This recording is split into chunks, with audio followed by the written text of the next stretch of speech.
이어서 우리 김한솔 집사님께서 간증을 잠깐 좀 하겠습니다. 수료 간증, 이제 수료식을 하거나 세례를 받거나 하면 우리가 다 간증하지 않습니까? 가운데로 오시고요. 우리 잘생긴 집사님, 네, 준비한 간증 시간을 잠시 가지도록 하겠습니다. 네, 안녕하세요. 김한솔입니다. 먼저 시작하기에 앞서 저는 여전히 나약하고 많이 부족한 사람임을 고백합니다. 척과교회 양육반 수료 소감, 무너진 마음, 다시 피어난 희망. 오랜 신앙생활은 제게 오히려 깊은 상처와 오해를 남겼습니다. 어릴 적부터 마주한 목회자들의 실망스러운 모습, 그리고 가장 순수해야 한다고 믿었던 교회의 이면에 저는 절망했습니다. 과연 하나님을 믿는다는 것이 이런 것인가 하는 근본적인 의심이 제 마음을 지배했습니다. 척과 교회에 오기 전 5년간 온 마음을 다해 섬기던 교회마저 비슷한 문제로 작년 2월 미련 없이 떠나야 했습니다. 그 순간 저는 모든 교회와 목회자는 똑같고 결국 사기꾼에 불과하다고 단정지었습니다.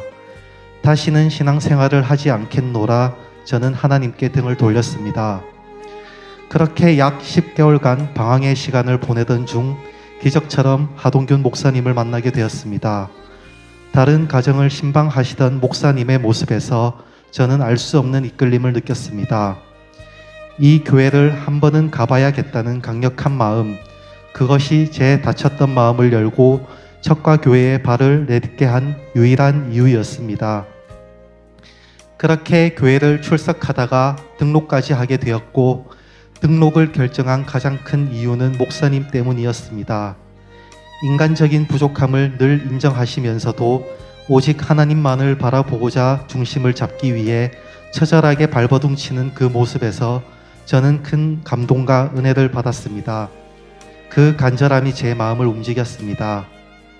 척과 교회에 등록한 지 채 3개월도 되지 않아 양육반을 신청한 것은 목사님의 진솔한 모습에 대한 신뢰 때문이기도 했지만 사실 제 자신에게 주는 마지막 기회였습니다. 이번에도 안 되면 정말 신앙생활을 영영 포기하리라는 절박한 심정으로 양육반에 임했습니다. 양육반 과정을 통해 저는 지난 신앙생활이 얼마나 큰 오해와 착각 속에 있었는지 비로소 깨닫게 되었습니다. 그것은 제게 상당한 충격이었습니다. 저는 늘 대한민국의 수많은 목회자와 교회들이 변질된 신학에 물들었다고 생각했지만 문제의 본질은 신학이 아닌 사람에게 있었음을 깨닫게 되었습니다. 목사님의 가르침 속에서 제가 마주한 신학의 중심은 너무나 깨끗하고 바르며 진실했습니다. 이번 양육반은 제게 단순한 교육이 아니었습니다. 교회 중심에 계신 목사님의 방향성과 굳건한 의지를 다시 한번 확인하는 시간이었습니다. 또한 성도와의 교제, 교회와 이웃을 섬겨야 하는 이유, 그리고 저의 행실을 깨끗하고 바르게 해야 하는 이유가 더욱 명확해지는 소중한 계기가 되었습니다. 저 또한 교회를 다니고 신앙생활을 하고는 있었지만 과연 저의 중심과 우선순위가 어디에 있었는지, 그리고 그것이 하나님께 얼마나 향해 있었는지 깊이 돌아보게 되었습니다. 특히 기도의 응답에 대해 저는 늘 하나님의 응답을 도깨비 방망이와 같은 기적을 바라는 것으로만 여겨왔습니다. 하지만 저에게 문제를 해결할 수 있는 힘과 의지를 주시고 노력할 마음을 주시는 것이 바로 하나님의 응답임을 깨닫지 못하고 그저 나의 생각이라 치부했었습니다. 신앙인으로서 우리는 매 순간 고민과 선택의 기로에 서 있는데 그럴 때마다 예수님이라면 어떻게 하셨을까? 주님 어떻게 해야 하나요? 라고 주님께 여쭙고 의지했는지 제 자신을 반성하게 되었습니다.